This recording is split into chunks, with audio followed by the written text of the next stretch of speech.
गुरुजी। राधे राधे। गुरुजी जैसे परसों भी एक बात बताई गई, आज अभी भैया ने फिर पूछा। माइक पास में लीजिए, बताइए। परसों एक बात बताई गई, वही बात आज फिर आपने दोहराई। वही सवाल के लिए हम खड़े हुए इतनी देर से। बताइए कि सर जैसे आपने बताया कि आप किसी की पूजा कर लीजिए, आपको जाना नारायण की शरण में है। बिल्कुल बिल्कुल।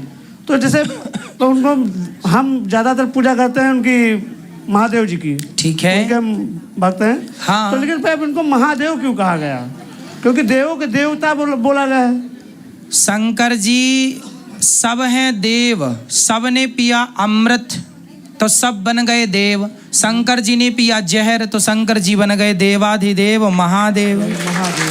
इसलिए देवताओं ने अमृत पिया तो वो क्या बने देव, और शंकर जी ने पिया जहर तो वो बन गए महादेव। तो अमृत से श्रेष्ठ जहर है। इसका अर्थ ये हुआ कि कोई आपका सम्मान कर रहा है, उसकी अपेक्षा कोई आपका अपमान कर रहा है और आपने अपमान का घूंट पी लिया, बर्दाश्त कर लिया, तो अपमान किया था ध्रुव जी का उनकी माँ ने, तो अपमान के कारण उन्हें भगवान की प्राप्ति हो गई।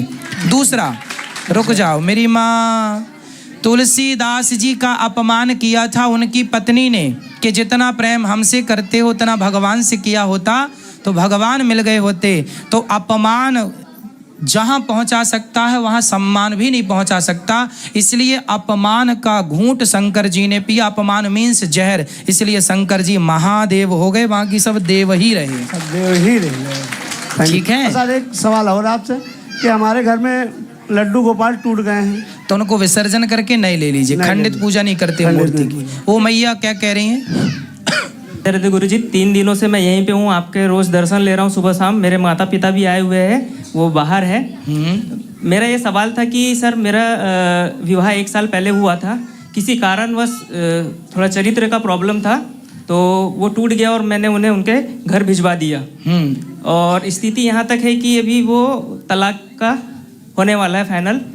अब मेरे मन में जो है सर वैराग्य की तरफ बढ़ रहा है मेरा मन, ब्रह्मचर्य की ओर।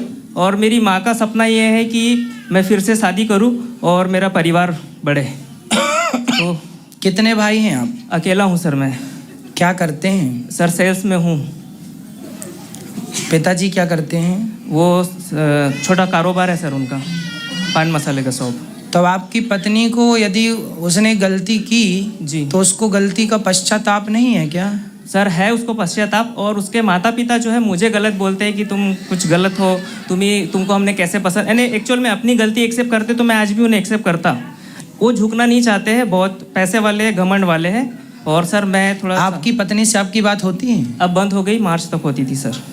तो जब बात होती थी तो आप एक्सेप्ट करना चाहते हैं, स्वीकार करना चाहते हैं? हाँ सर, अगर आज भी वो अगर उसके माता पिता और वो अगर एक्सेप्ट कर माता पिता की तो छोड़ दो जी, आप केवल अपनी पत्नी की बात करो। हाँ, अगर वो कहेंगी तो मैं एक्सेप्ट करूंगा सर उसे। तो आप उनको मेरे पास ला सकते हैं सर। अब तो उनसे बातचीत ही नहीं हो पाती है तो कोई बात नहीं, एक बार अपनी तरफ से ट्राई कर लो और मेरे पास उनको ले आओ। ठीक। यदि आप ले आएंगे ठीक तो आप अपने देखो गृहस्थ जीवन में ही जो आप कह रहे हैं कि आपको वैराग्य उठ रहा है, आपका विचार बहुत अच्छा है, रास्ता भी अच्छा चुन रहे हैं आप, लेकिन मेरी माँ की वजह से सर। पर ये चीज़ें क्या हैं कि गृहस्थ जीवन में रहकर हम गृहस्थ में रहकर ही भगवान का चिंतन करें और गृहस्थी का पालन करें। आपसे मेरी इतनी सी प्रार्थना है, आप अपनी पत्नी को मेरे पास लाइए, मैं आपके और आपकी पत्नी के विचार मैच कर लूँगा। उन्होंने ही अभी उनके एक भाई को बोला है कि हमें डाइवोर्स जल्दी चाहिए। अच्छा हाँ, फिर भी एक बार आप कोशिश कर लो, क्या नुकसान है? ठीक है। यदि उनसे बात बनती है ठीक, मेरे से बात करा दो उनकी, मैं समझा देता हूँ, उनको बुला लीजिए। ठीक, मैं आपका घर बसवा दूंगा, बिहारी जी की कृपा से बस जाएगा, ये मेरा विश्वास। राधे राधे गुरु जी।